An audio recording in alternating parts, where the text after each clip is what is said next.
So hello and welcome to IRENA online seminar series. It's my great pleasure to introduce our speaker today, Professor Kirby from the University of Notre Dame. He is a distinguished observational astronomer working on uncovering the origins of the elements in the periodic table. He explores how stars explode and create chemical elements, tracing their history. His research utilizes some of the world's most powerful telescopes, including Keck and Subaru on Mauna Kea, Hawaii. After earning his BS in physics from Stanford and a PhD from UC Santa Cruz, he held prestigious fellowships at Caltech and UC Irvine. He later served as an assistant professor at Caltech and is currently an associate professor at the University of Notre Dame. Please join me in welcoming Ivan, and Ivan, take it away.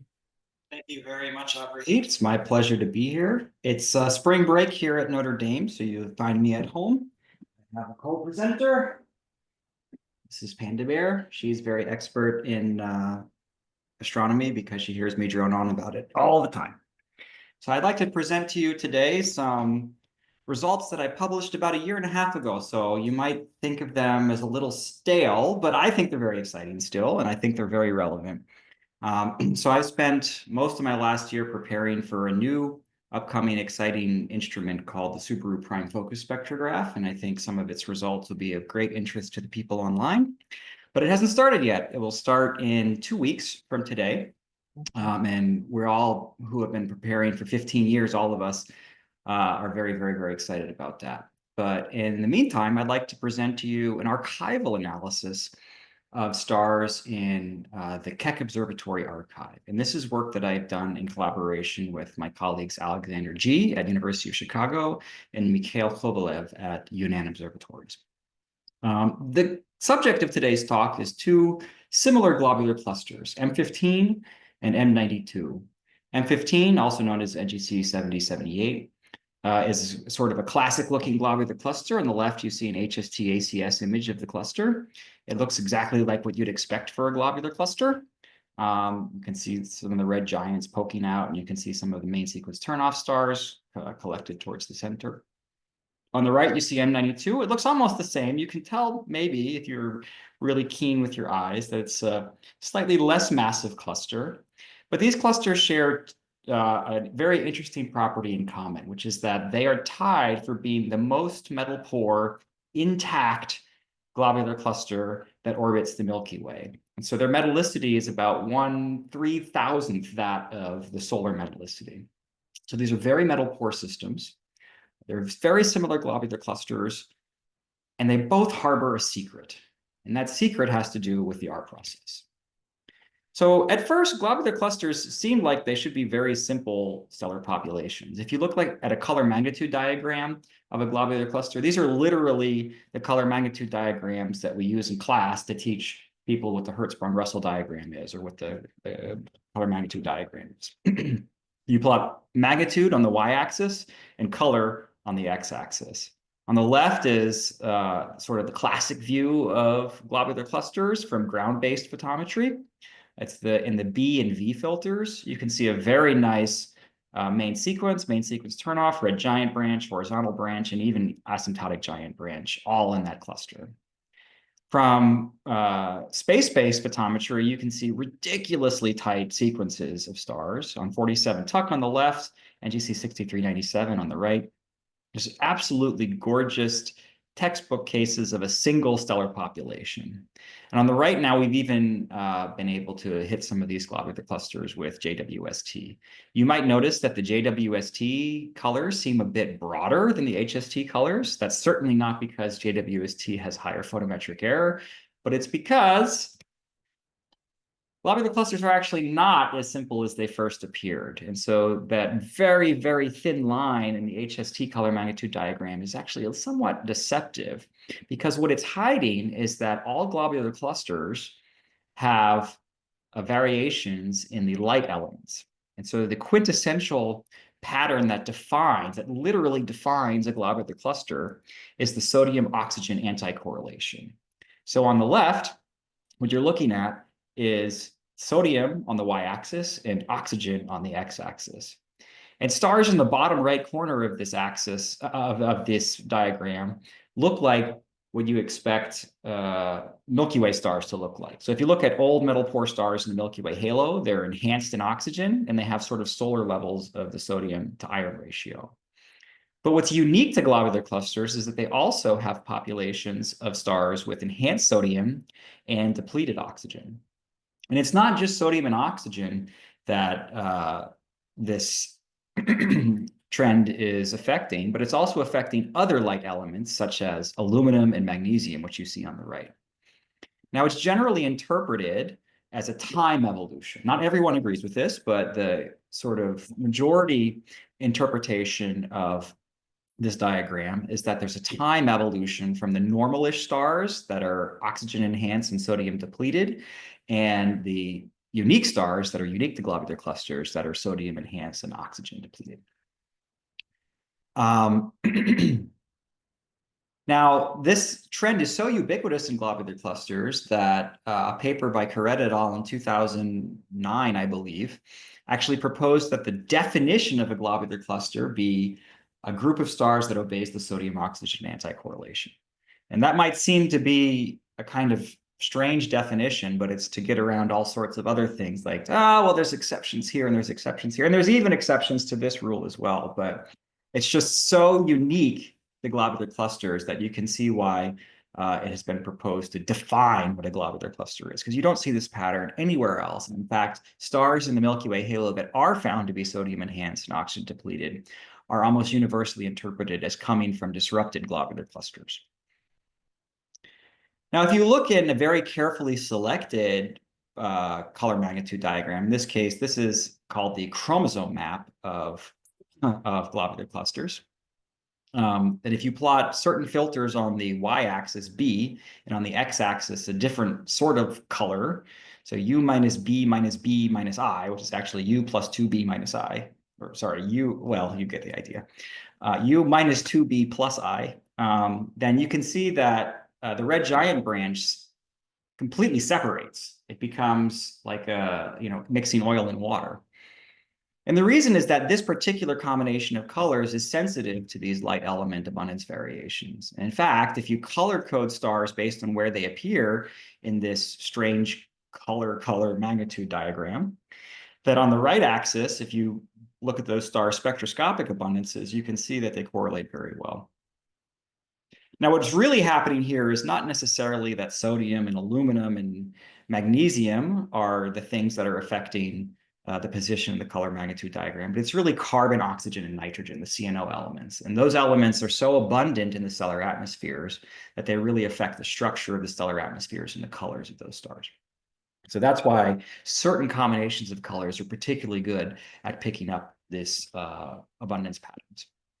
And by the way, I think Avrahit mentioned it, but please feel free to interrupt me at any time. Now, these light element abundance patterns really look like the hallmark of hydrogen burning, in particular, high temperature hydrogen burning. So you might be familiar with the CNO cycle. The CNO cycle is usually described as a catalyst for hydrogen burning. So instead of having PP chain turn 4 protons into helium-4, you could actually have 4 protons be captured along the CNO cycle. And one of the things that gets spat out is an alpha particle, helium-4. There's various forms of the CNO cycle. There's CNO Roman numeral 1 and Roman numeral 2. The CNO cycle 2 actually involves fluorine, so it should really be called the CNOF cycle. Excuse me. But there's also higher, more complex versions of this process as well. And so there's also the neon sodium cycle, which is less well known. And the reason it's less well known is because it requires significantly higher temperatures.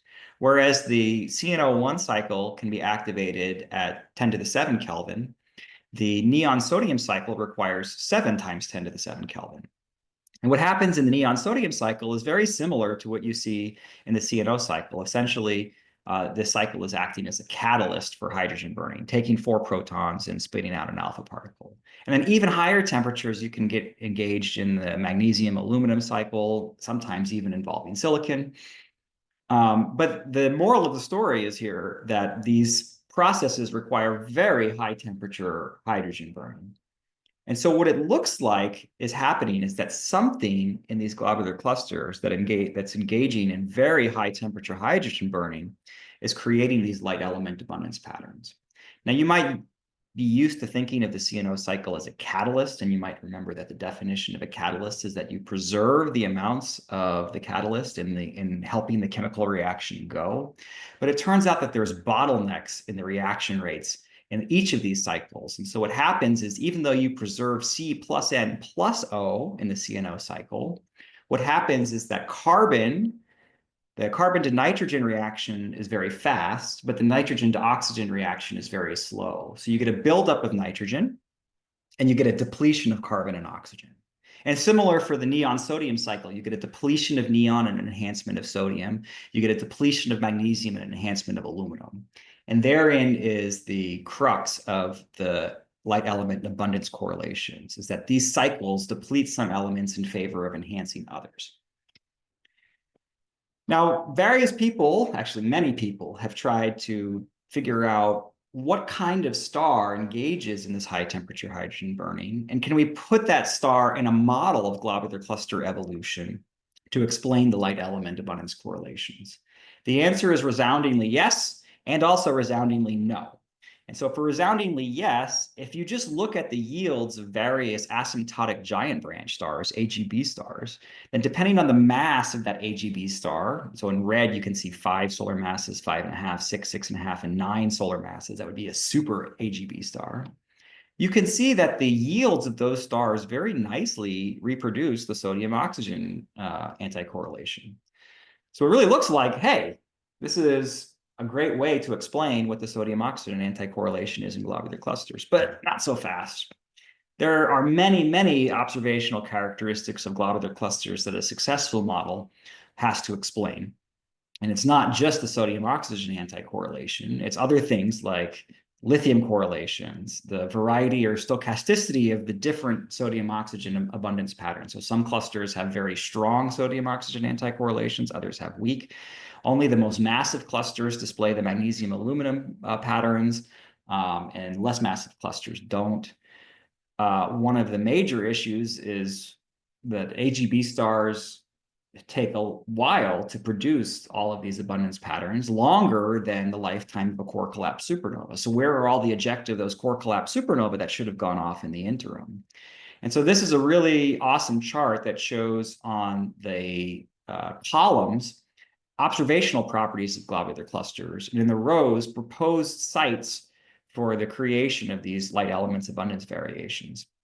And all in green check marks, of which there are very few, are the successful reproductions of the observations, and the red X's, which this table contains quite a lot of, are where these models fail.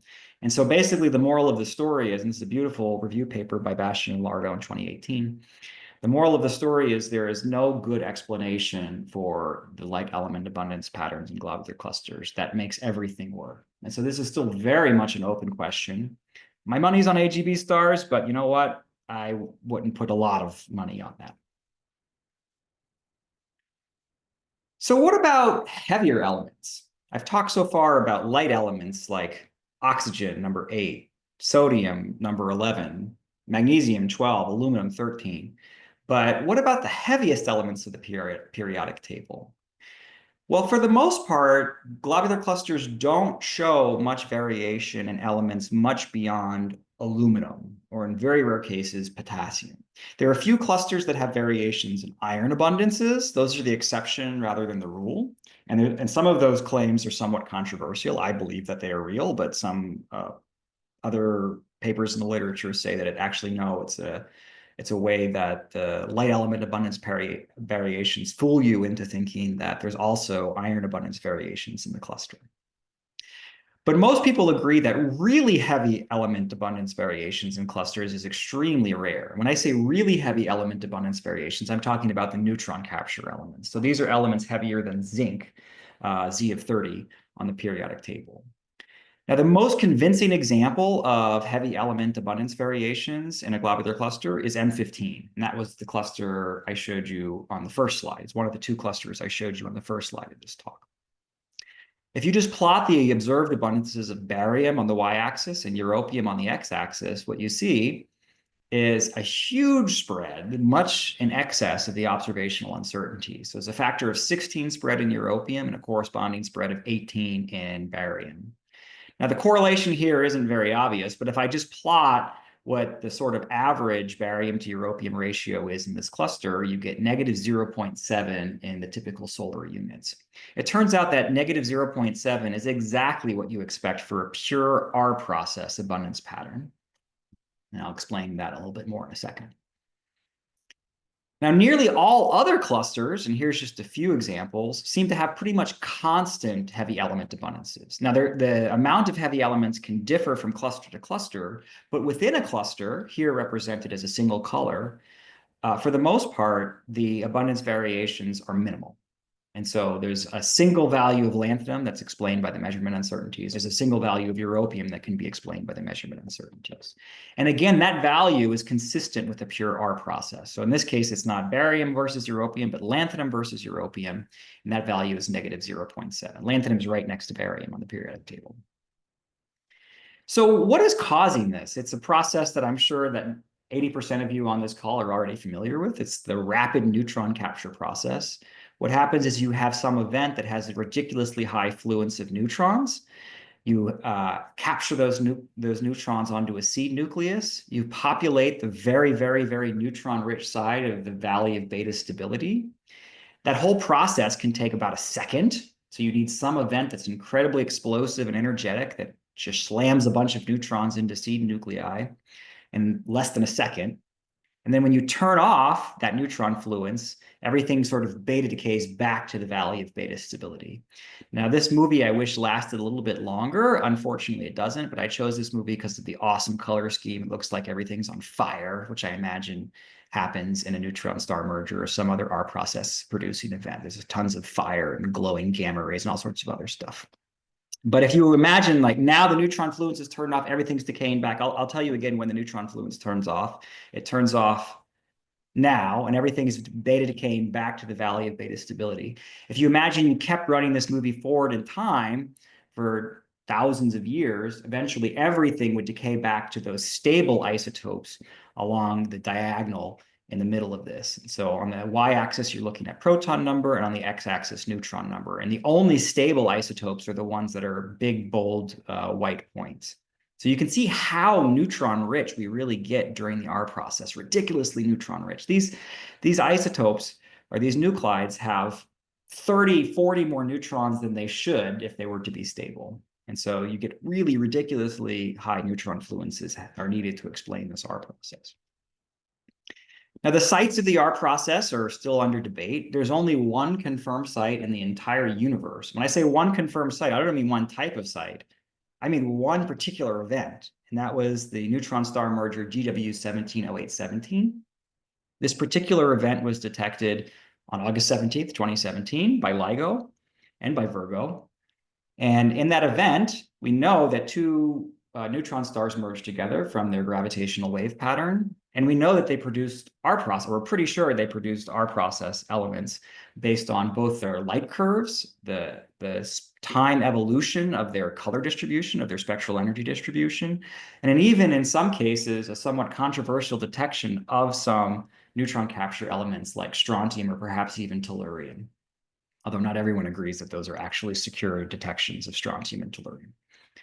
Now, there have been other kilonova that have gone off since then. And so GW170817 was a type of event called a kilonova. There have been other kilonova that have gone off since then with similar light curves and also similar spectra, where there have also been tentative detections of yttrium and tellurium and other things. So I say that GW170817 is the only confirmed event of the R process, but there are likely other similar neutron star mergers that have happened since then, but they were too far away for LIGO, or LIGO wasn't operating at the time to have detected them with gravitational waves.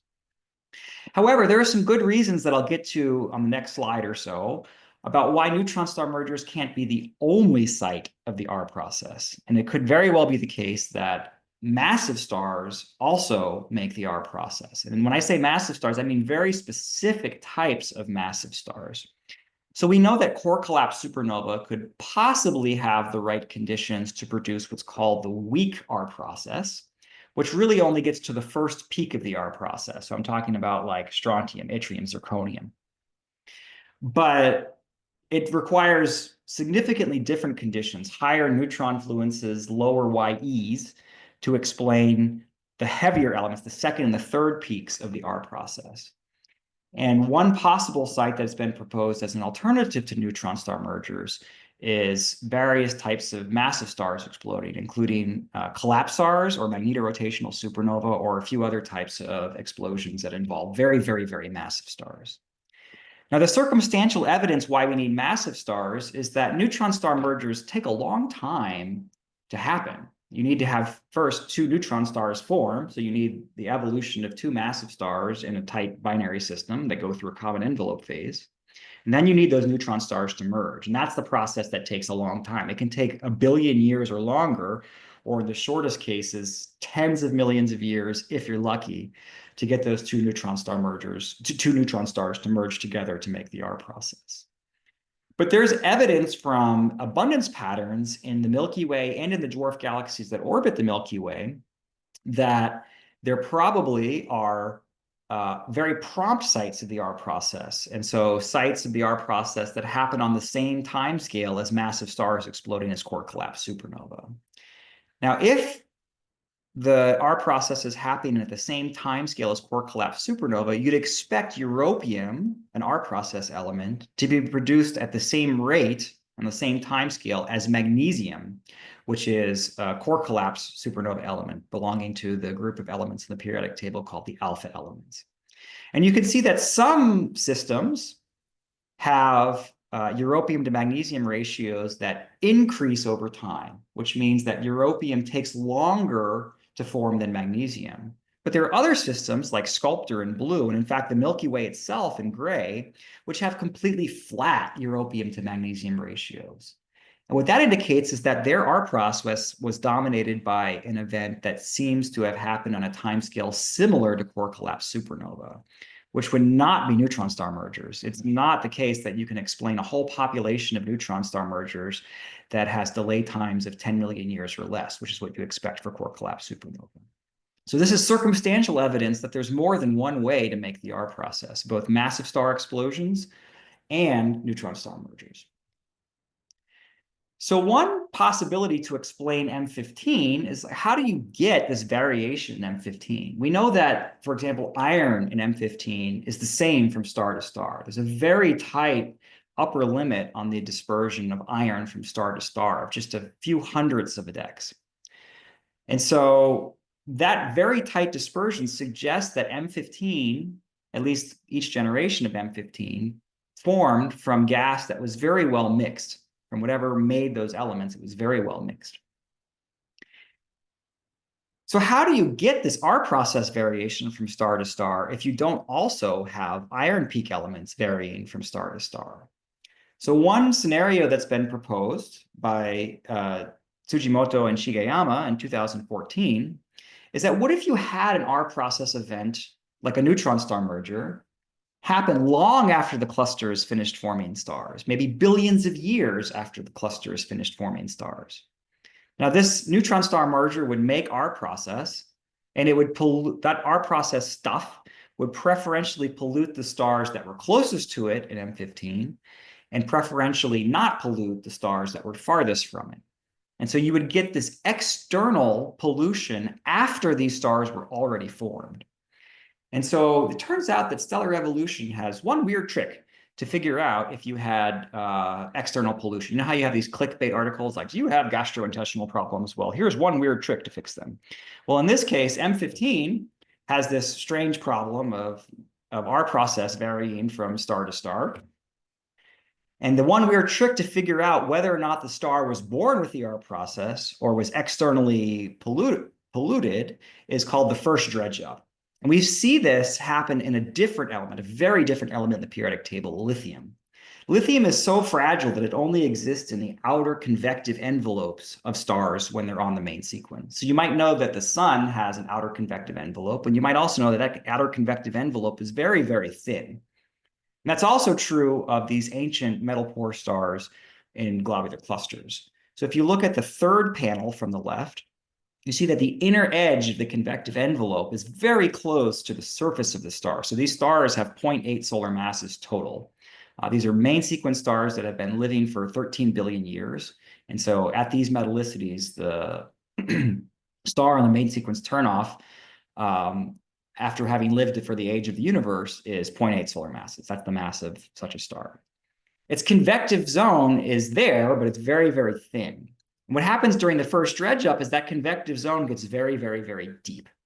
So you have lithium that's only existing inside the convective shell of this main sequence turnoff star. And when it becomes a red giant, that convection zone gets a heck of a lot deeper and subsumes a lot more mass. So that same amount of lithium is now being diluted by a huge amount of hydrogen and other stuff in the star.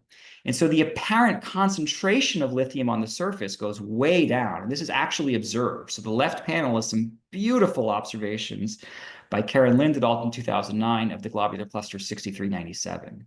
At the first dredge up, you see this enormous decrease in the lithium concentration of stars. And then at the red giant branch bump, the luminosity function bump, you see another hit to the lithium abundance in the star due to what we believe is thermohaline mixing. And so the weird trick is that elements that are only living on the surfaces of the stars should be diluted at the first dredge up, meaning that stars in the main sequence should have higher apparent surface abundances of those elements than red giant branch stars. This is true for lithium.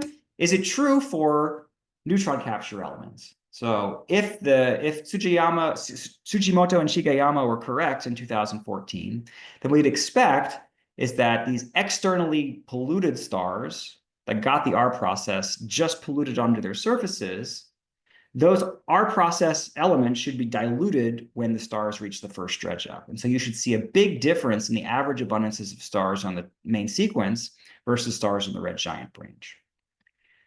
Now, the quintessential element for measuring our process is europium, but these main sequence stars in M15 are pretty faint.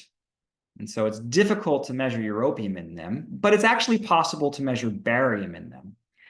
And my former PhD student, Gina Dugan, and I did this many years ago, 7 years ago, where we collected spectra from the DEMOS spectrograph, which is not a traditional high-resolution spectrograph. It's a low to medium-resolution spectrograph, but it's still good enough to measure barium abundances. And so what you're looking at here is a star in M15. The spectrum of the star is the points with error bars. A model with barium to iron of the measured value in the star is red, and a model with almost no barium is the blue line. And so you can see that we can clearly detect the presence of barium in the stars. And now the question is, do we actually observe a difference between the main sequence and the red giant branch?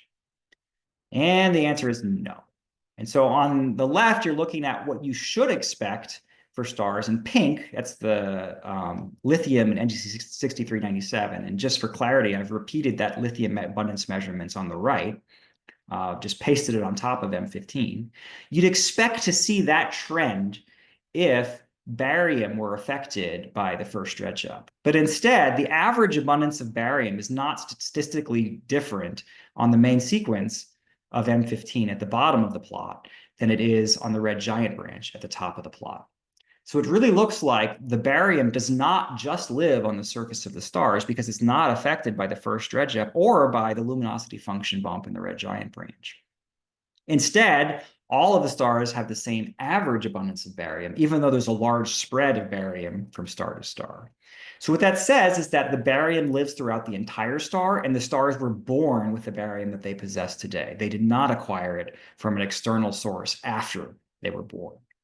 And so that rules out that theory. So the question is, where did this R process stuff come from in M15? So I don't have an easy answer to that. So my quest took me to exploring a different globular cluster.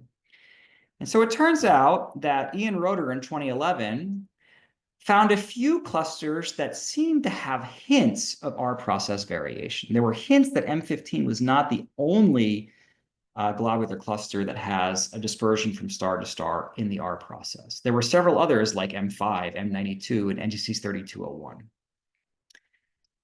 And so here's what Ian's results, spectroscopic measurements look like for europium versus lanthanum, and lanthanum versus holmium, several other R process elements. And what you can see is that there's a significant, it's not super obvious, but there is a statistically significant correlation between these element abundances, between lanthanum and holmium, lanthanum and barium, europium and holmium, europium and barium. Now, the only way you get a correlation between two quantities is if there's an intrinsic spread in both of them. That's the only way to get a true correlation between two quantities. You can't get a correlation between X and Y if there's not an intrinsic spread in X or an intrinsic spread in Y. And so finding a correlation suggests that there really are abundance variations from star to star in M92. So this was a big deal because it suggested that M15 was not the only cluster that has these R process abundance variations. However, in the same year, Judy Cohen published higher quality spectra from Keck high-res, which showed no such correlation. And so she says, I don't see it. So the data from Roederer et al. Came from the WIN hydrospectrograph, which is a lower resolution spectrograph. We'll call it medium resolution. And the signal to noise of those spectra wasn't great. Whereas the Keck high-res spectra are very high resolution and very high signal to noise. And in those spectra, Cohen 2011 says, I don't see this thing. I wasn't totally sure whose side to take in this issue, so I decided to take my own side. And my own side was to dig into the Keck Observatory archive. So Judy Cohen had published 12 stars, but it turns out that the Keck archive had 36 stars in M92. And they vary in signal to noise ratio from 50 at the bottom of the red giant branch to 138 at the top of the red giant branch. So what you're looking at is the Gaia color magnitude diagram of the entire M92 cluster. And then highlighted in different colors are the stars that have Keck high-res spectra. Now, for the rest of this talk, I'm going to color code the stars by their effective temperatures. And the effective temperatures come directly from these Gaia colors. Now, the reason I'm doing that is I don't expect the abundances of stars to vary with effective temperature. If they do, it probably, not definitely, but probably means that I did something wrong in measuring the abundances, that I allowed some correlation between temperature and abundance to creep in. And what we're really looking at is a systematic rather than a true abundance pattern difference. And so what I don't want to see is nice rainbows. This is one of the only, this and the next slide are the only two plots where you expect to see nice rainbows from red to blue. For the rest of the plots, what I really expect to see is a random distribution of colors, not a nice rainbow of colors from warm to cool stars. But in the color magnitude diagram, of course, you expect the warm stars to be the redder ones and the cool stars to be the bluer ones. Now, some trends with luminosity or with temperature are expected, and this is the only other plot where you expect to see this nice rainbow of colors. If I plot lithium or carbon or oxygen versus luminosity, now all of these elements are indeed subject to that luminosity function bump change in abundance on the top of the red giant branch. So it's been known for a while that carbon gets depleted at the top of the red giant branch. And Vinnie Placco did some nice work on this, both observationally and theoretically, to model the depletion of carbon up the red giant branch. But you can see that in M92. You can see that in the Keck Observatory archive stars of M92. These are my measurements of carbon, oxygen, and lithium for the few stars where I could detect lithium. And indeed, you do see the expected correlations with luminosity. However, some correlations with luminosity or with temperature are not expected. You don't expect to see correlations between the heavier elements. So iron and anything heavier than that, including the neutron capture elements, you don't expect to see correlations with luminosity. But I do. And that's a very common thing to see. And the typical interpretation of this is that this is an LTE analysis of these Keck high-res spectra, local thermodynamic equilibrium. That's a strong assumption to impose on these spectra. And so the typical interpretation of these trends is that if we were to do a full non-LTE analysis of these stars, these trends would go away. So I did something short of that, which is to fit a cubic function to the trend with luminosity and just correct it. So this is kind of a detail, but I just wanted to come clean about it because what I'm interested here in is not the absolute abundances of the neutron capture elements in these stars. And so by taking this polynomial and then just correcting it so that everything sort of sticks to the blue dashed line, I'm removing information about the absolute abundances of these neutron capture elements. Because now I've applied this correction that depends on luminosity. But what I haven't gotten rid of is the star-to-star variation. And so in essence, what I'm doing is I'm looking for variations in abundances around that red polynomial fit. And everything else about the rest of this talk is going to be quantifying those variations around that red polynomial fit. And so this is just one of the things we have to live with as stellar spectroscopists. There are very, very good studies looking at NLTE abundances of stars, but this is not one of them. This is an LTE analysis. And so the first things first, is there light element abundance variations in M92? Of course there are. That's been known for a long time, but these are my measurements of the light element abundance variations in M92. You can see the sodium-oxygen anticorrelation. Oxygen is a beast to measure, so most of the stars just have upper limits on their oxygen abundance measurements. But sodium and magnesium are actually two of the easiest elements to measure in these spectra. And it turns out that M92 separates extremely nicely into stars that have high magnesium and low sodium, and then low magnesium and high sodium. And I'm going to call those stars first generation and second generation, 1G and 2G. And the separation is really based on sodium abundance, but you could equally well, except for that one green star there, base it on magnesium abundance. So this is a very nice space to look for the separation between the generations. The magnesium aluminum pattern looks like a mess. It always does. At least part of the reason is that aluminum is highly subject to non-LTE corrections, which I did apply here, but those non-LTE corrections are not perfect. And remember how I said you don't expect to see nice rainbow patterns in these plots? We don't, which is a good thing because we don't expect temperature to play a role in these abundance patterns anymore. So the easiest thing I can do to look for R process abundance variations in M92 is just plot the spectra. Now, as you may know, the strength of absorption lines depends not just on the abundances of stars, but it also depends on things like the temperature of the star, the surface gravity, the abundances of other elements in the star. And so one easy thing I can do is group the stars by effective temperature. And so I pick stars that all have effective temperatures within 20 Kelvin of 4400 Kelvin. That's the top row.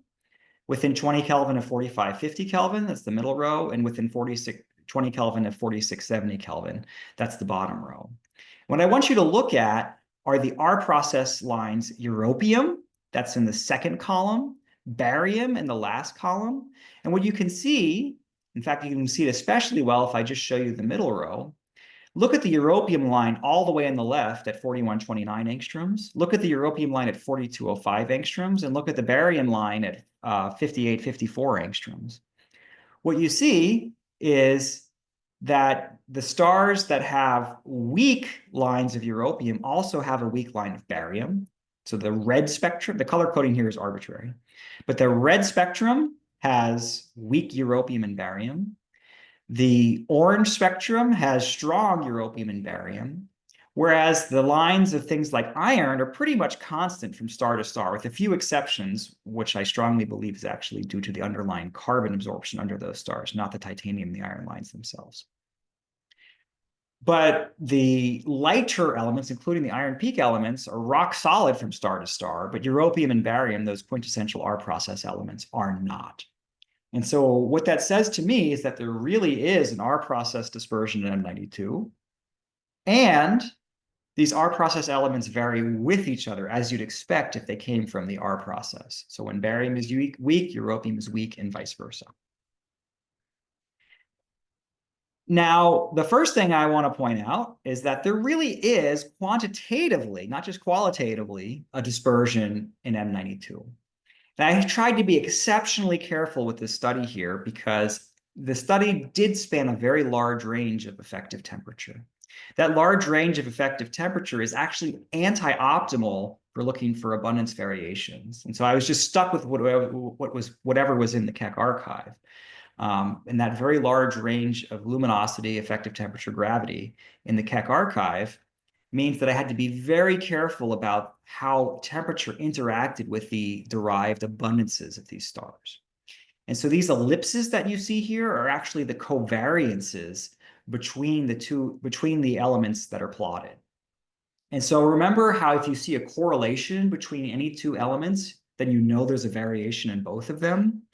Well, covariance that's arising from errors in the stellar parameters like effective temperature can masquerade as a correlation if you're not careful.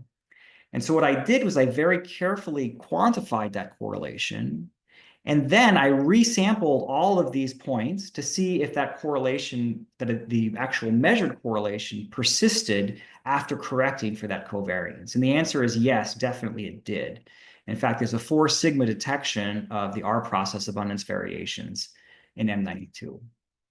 So the first takeaway message is that the neutron capture abundance patterns in M92 varied, either during the formation of M92, or either in time or in space. And what I mean by that is the stars that formed first might have had different neutron capture abundance patterns than the other stars, or for some reason the gas was not well mixed in M92, and certain parts of the cluster were enhanced in the R process, and certain parts were not enhanced in the R process. The next thing I want to point out is that the pure R process line in these different abundance spaces looks like this. So barium versus yttrium, the pure R process is that, and most of the stars do conform to the pure R process line. Europium versus yttrium, europium versus barium. The one exception are the plots that involve lanthanum, and this is not the first time this has been seen, but lanthanum seems to be wonky, where the pure R process prediction is lower than the actual observed abundances in M92. And that's true for many other clusters as well. And so one possibility is that perhaps the pure R process line, which is derived from solar abundances, might be off for the sun for some reason. But I think this is enough evidence to claim that this really is the R process we're looking at, not the S process. And in fact, if it were the S process, we'd expect the lanthanum to yttrium ratios to be even higher than they are, so even farther away. So that doesn't make much sense. Sorry, we expect them to be on the other side of that R process line, so even farther away. So that doesn't make much sense. And just for comparison, if I plot the M15 abundances in black, then the M15 abundances kind of look like the M92 abundances, but with an even larger spread. And so that weird thing that's happening with lanthanum is also there for M15 as well.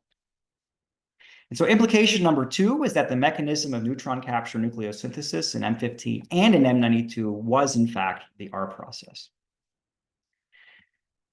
The third thing that I want to say is that the neutron capture dispersion in M92 is limited to the first generation of stars. And this is actually, if you take away nothing else from the talk, this is really what I want to tell you about.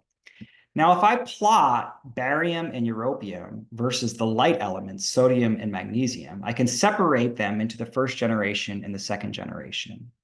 And what you see in the first generation is that there's a large dispersion in barium and europium. And in the second generation, there's a small dispersion in barium and europium. And so what it looks like to me is that the first generation was forming very shortly after the creation of some R process. So there was an R process event, and before that R process ejecta could become well mixed into the cluster, the first generation formed.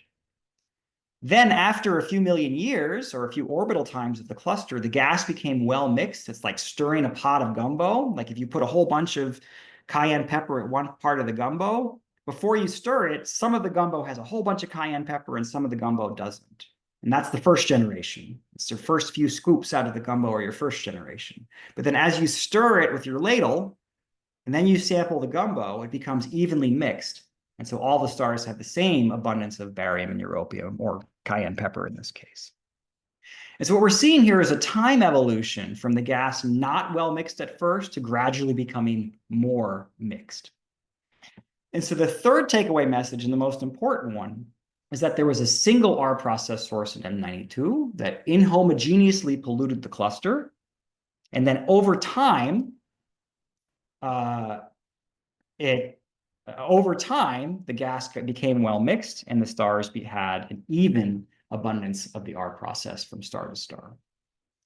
I can also plot You have around 5 minutes. Okay, I'll be done in 3. The other thing I want to point out is that there's literature abundances for M15. I also want to point out there's some very fine work by Jonathan Cabrera Garcia. Unfortunately, I did not have the time to plot their measurements instead of the previous literature measurements on here, for which I apologize. I really should have done that. But I would say the Cabrera Garcia results in some cases supersede the results that I'm showing here. But these are previous literature measurements for M15. And what you can see is that it don't quite look like M92. You don't see this really nice dispersion in the first generation compared to the second generation. It looks just kind of like a random mess. However, here's some results from Lauren Henderson with DEIMOS, and also the results from Cabrera Garcia et al. Kind of support this, although the first generation stars, the one on the right, have lower europium abundances on average than the second generation stars. And so these results from DEIMOS, which is a homogeneous sample set from a single spectrograph, seem to look a lot more like M92 than M15. And so there's still an open question about whether the first generation in M15 looks more like M92 or if it has a completely different abundance pattern than M92. But based on the results, these unpublished results by Henderson and Kirby, and based on the published results of Cabrera Garcia, I think M15 looks more like M92 than we originally thought. And so what that means is that M15 and M92 might share the same cause of R process pollution. And that cause of R process pollution inhomogeneously polluted the first generation, and then more homogeneously polluted the second generation after the gas became well mixed.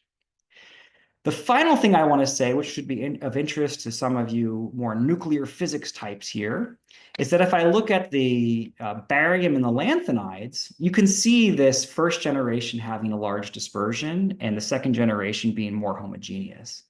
But if I look at the first peak of the R process, here's yttrium and zirconium, and we can also see the same thing in strontium, then what we see is a much smaller dispersion from star to star in the first generation. And again, a uniform dispersion from star to star in the second generation. And my interpretation of this is that the first generation was polluted by not just some really rare massive star, but also by core collapse supernova, which participate in the weak R process, or the LEPP, the light element primary process. And that weak R process is coming from many, many core collapse supernova. And so the central limit theorem says that the average abundance of the gas will converge to a single value. And so you get a much more homogeneous pattern in the first generation. Not completely homogeneous, but a more homogeneous pattern in the first generation compared to the second generation. Whereas the second and third peak R process elements are coming from a single source. And so they have a much more stochastic dispersion from star to star. And so the fourth takeaway message is that the R process in M92 predominantly made the main R process rather than the limited R process. When I say the R process source, I mean the single event that is causing the barium and europium to have a big spread in the first generation. So what is this source? What could it possibly be? Well, I think the evidence points to something prompt, something that happened either concurrently or just before the first generation of stars in M15 started to form. Now, the present crossing time of M15 is about 800,000 years.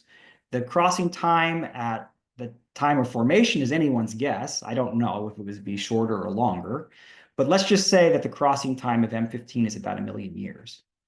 Now, the lifetime of an asymptotic giant branch star, if we presume that's what's creating the light element abundance variations that make the second generation, is about 45 million years.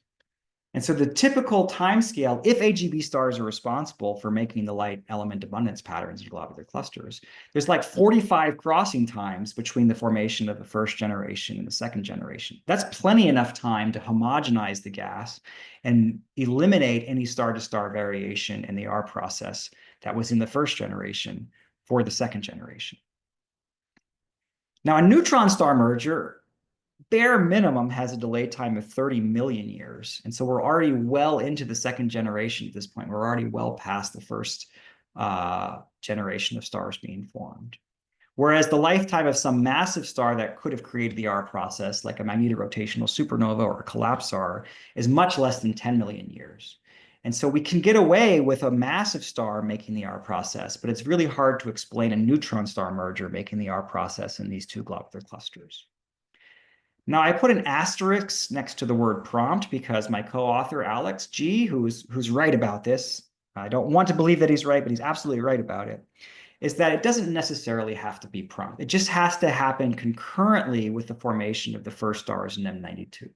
So, for example, you could have had stars, two neutron stars form in a binary system long before the creation of M92.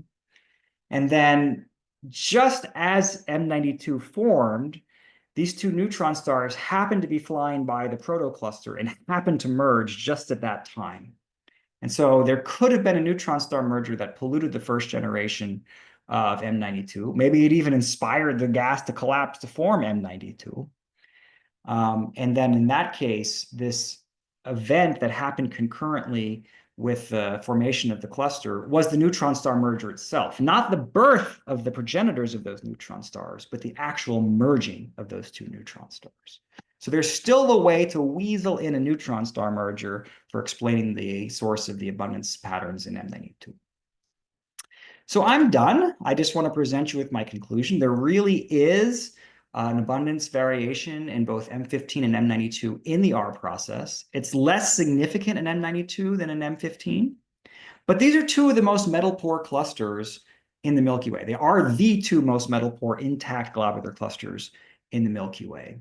So I wonder if this is also present in other globular clusters that are more metal-rich. Now, it's more difficult to see this pattern in more metal-rich clusters because then we're diluting the R process with heavy iron peak elements. And what we really measure is not just the absolute abundance of europium, we measure the europium to iron ratio.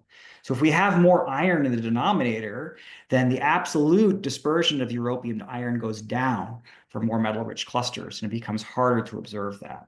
Nonetheless, I've been working with a graduate student, Pranav Nalamwar, at the University of Notre Dame to see if we can construct a really well thought out observational scheme to look for very small scatter from star to star with a differential line by line analysis of the spectra from stars of very, very similar effective temperature. And so with that, I will take questions.